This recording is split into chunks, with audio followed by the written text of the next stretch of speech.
I saw some sunshine this afternoon with some really nice temperatures. The question is, can we carry that over into Easter, which is 4 days away? We'll have a full look at your forecast, all coming up. Right now on News Channel 6 at 5, the suspended mayor of Waynesboro pleading guilty to felony charges. What's next for him and the city coming up?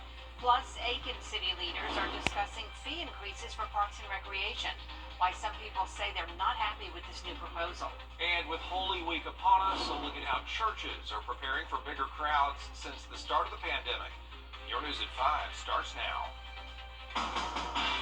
Live from Television Park, this is WJBF News Channel 6 at 5.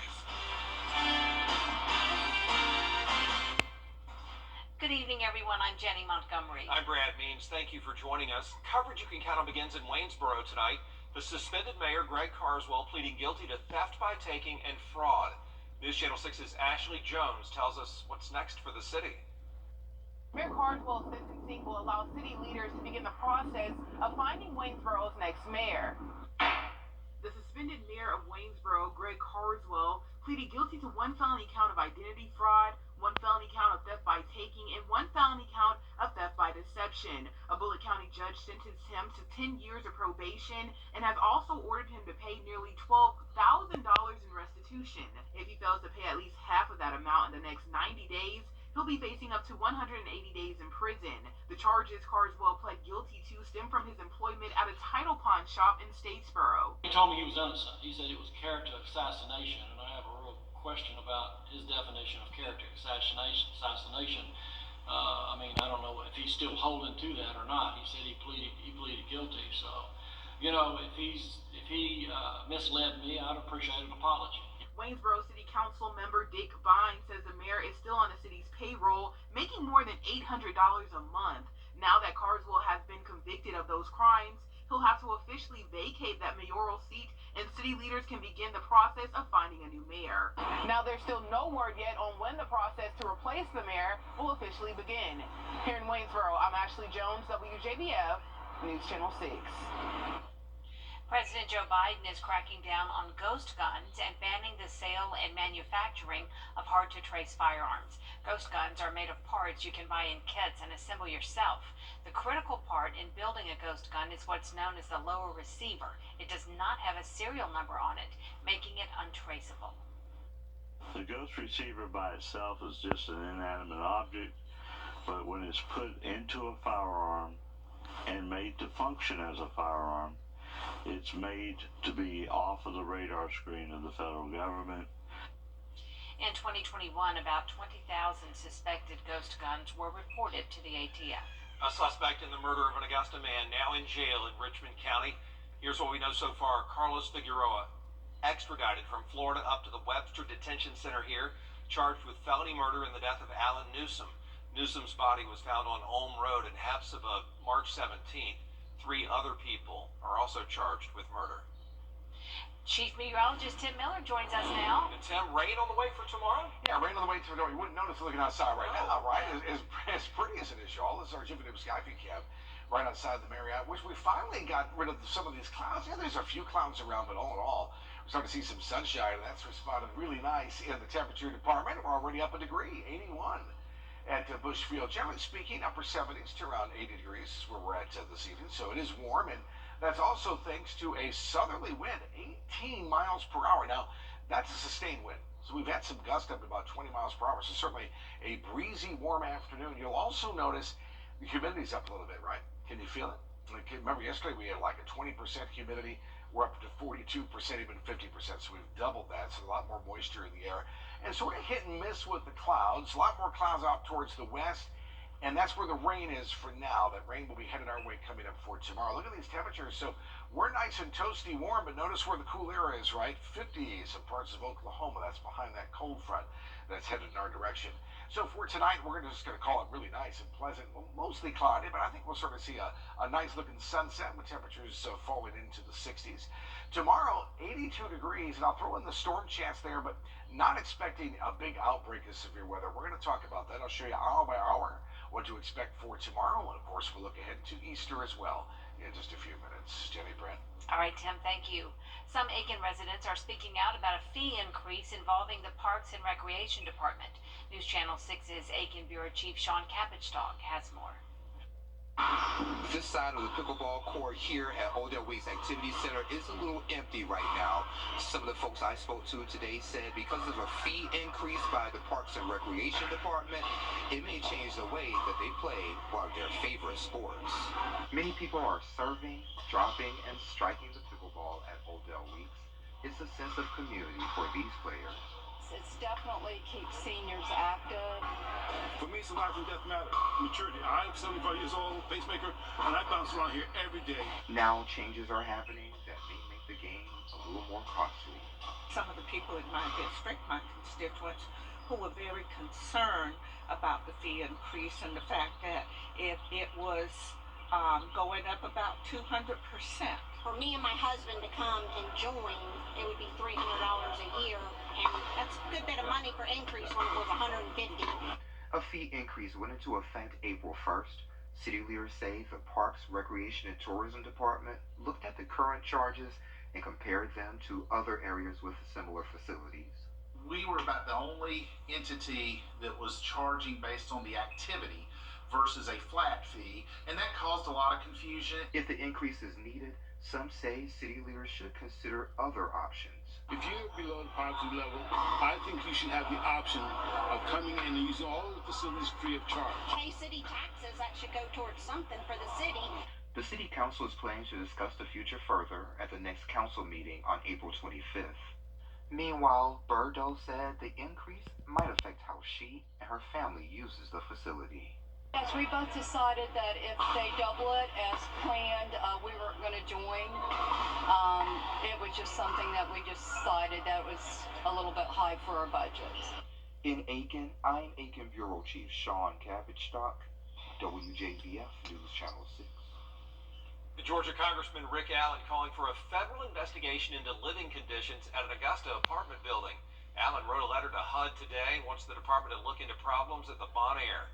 Allen points to concerns over mold, roach, and rat infestations, plus a lack of security, as signs the complex is not being properly managed. He says those who live in subsidized housing shouldn't have to deal with unlivable conditions. Some major federal funding is making a big impact at Augusta Technical College. Augusta Tech received more than $16 million in federal funding from the American Rescue Plan. The funding was used to provide all students with direct financial support, as well as provide classroom and IT upgrades. Augusta Tech leaders say it's been a big help to students impacted by the pandemic.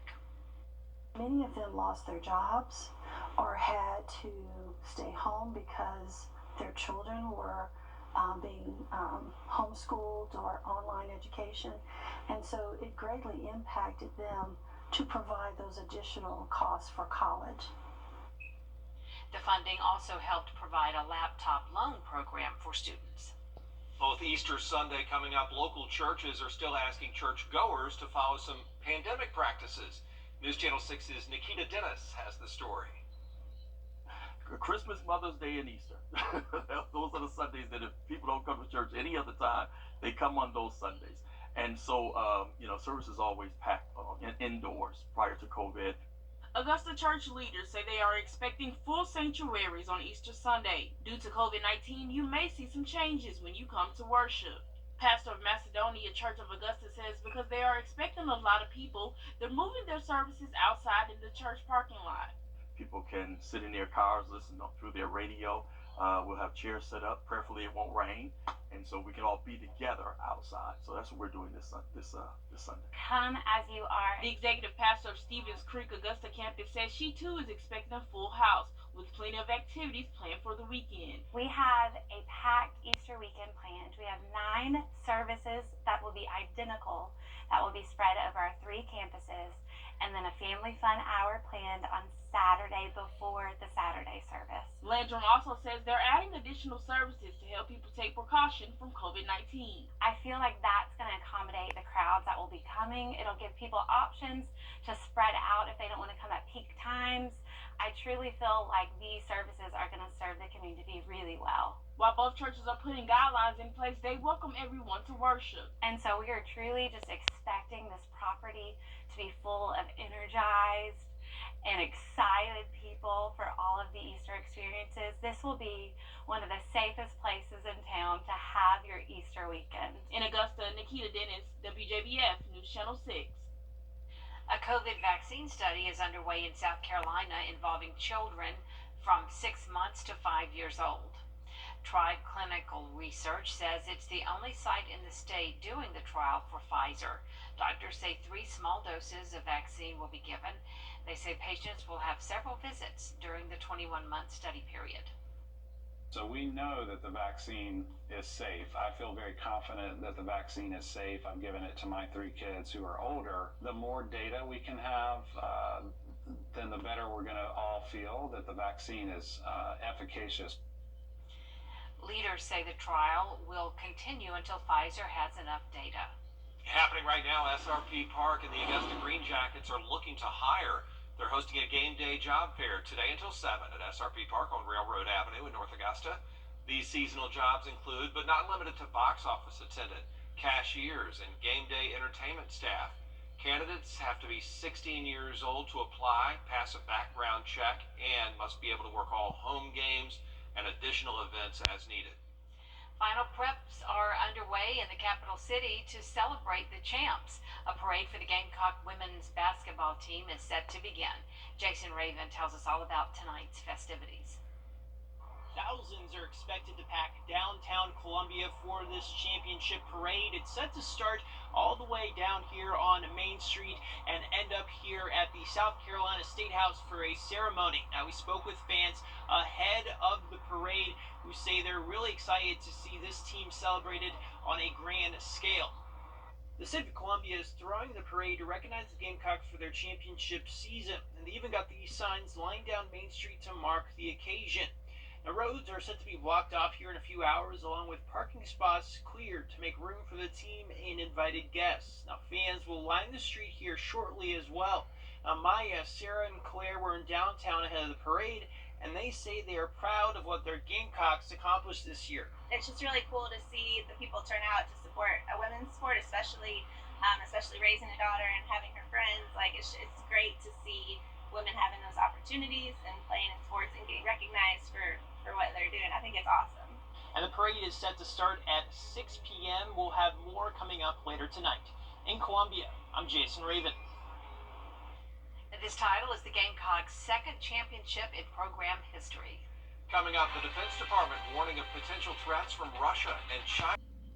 Yeah, the White House extended the pause on student loan payments through August 31st, which is the 6th time in 2 years that date has been changed. Now, here's what we know. Some lawmakers on Capitol Hill are ramping up calls for the government to completely cancel the debt. Others say forgiving all loans could give more affluent college grads an economic advantage and widen the wealth gap even further. Just say we're going to face up to this. We're going to cancel student loan debt for a lot of folks and get other people into repayment plans that they can manage.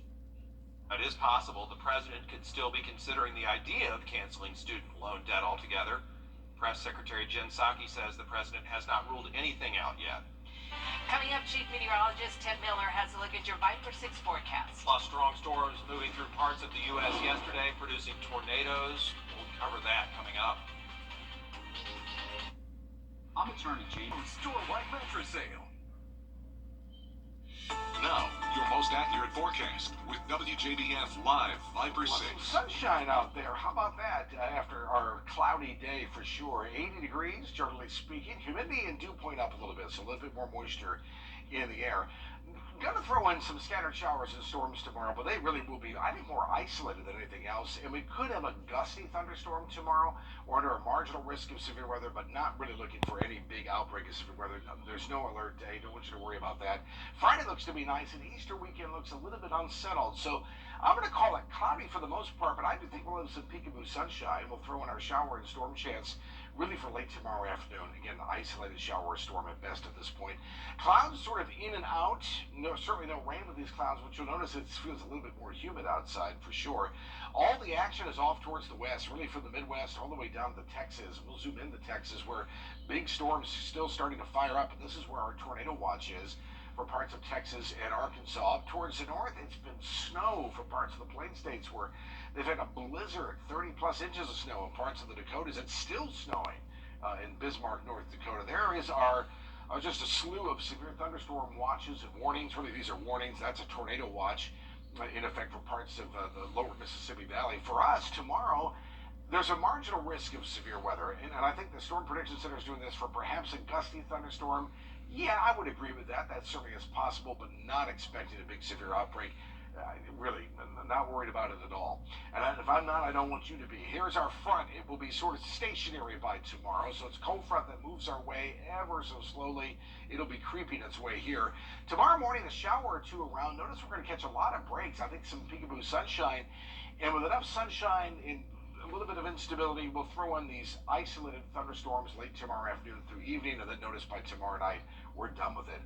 4 days until Easter. Right now, Easter Day itself, I think it's not a washout. Certainly some showers will be around. We'll do 77 degrees. We're going to throw in a better chance of showers, I really think, for early part of next week. So tonight we're looking fine. We'll call it basically mostly cloudy skies. Temperatures into the 60s. Overnight lows should be 50, so we'll certainly be mild. 82 the high tomorrow. Again, scattered showers and some thunderstorms, mostly in the afternoon. And 1 or 2 could be a gusty storm, but not looking for any big severe weather. I think Friday looks nice. A shower or 2 comes in for Saturday as well as Sunday. Then you'll notice Monday and Tuesday, temperatures only in the 60s. I think with a northeast wind around, that'll be sort of a raw day for Monday and Tuesday. And then we'll bring back those temperatures in the 70s as we get into next week. All right, Tim, thanks a lot. The strong storms that produced tornadoes moved through Iowa last night. This video was taken in the Humboldt County area. You can see what looks like a funnel cloud touching down. Early reports showing extensive property damage in that area. The same system brought tornadoes to several states yesterday, from Texas to Arkansas. Coming up, saved at school. A quick-thinking teacher helps a choking child. What the student had to say about his teacher's heroic actions when News Channel 6 at 5 returns. I'm attorney Jamie. Call 222-HURT right now. A teacher in New Jersey is being called a hero after saving the life of a student who was choking. A third grader in East Orange, New Jersey, was using his teeth to pop the cap off his water bottle when the pressure suddenly released and shot the cap into his throat. He describes what happened next. The water squeezed it, pushed it, and then it went to my throat. I ran to the sink to see if I can get it out, but I couldn't, so I ran to the teacher. I didn't really think. I just went into action afterwards. That was when it kicked in. That's when everything was like, okay, that just happened. Oh my gosh, that is so dramatic and so scary. The school district says it will honor Janice Jenkins with a proclamation at the end of the school year for her quick use of the Heimlich maneuver to save young Robert's life. Oh, way to go, Miss Jenkins. Oh my gosh. Miss Jenkins, the true hero. Scary indeed. Something else for parents to worry about. No doubt. Well, we're back at 6 o'clock. News Channel 6 does have more coverage you can count on at 5:30, though. Dee Griffin joins us now with more. Another example why teachers are heroes. Yeah, Teachers are amazing, hands down. Coming up, the TSA is extending the mask requirement for public transportation for at least 2 more weeks. Plus, the suspect in the subway shooting in Brooklyn has been taken into custody. How they were able to capture him when we return.